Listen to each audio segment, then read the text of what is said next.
Eto pala yung pinaghihimutok ng mga DDS. PBBM, mabilis at personal at diretsong pagkilos.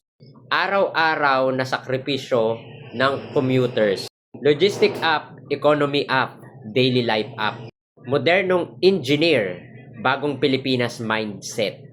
Mabagal na sistema noon, pero ngayon agad-agad.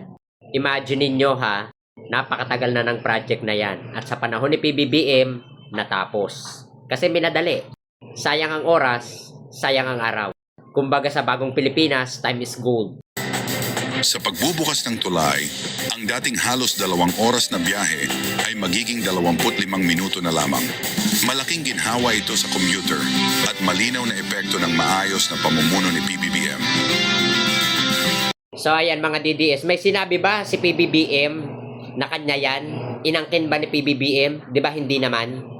Natural na siya ang manguna dyan dahil siya lang naman yung presidente ngayon. Kailangan naman na pabalikin natin yung mga nakaraang presidente para lang pangunahan yan.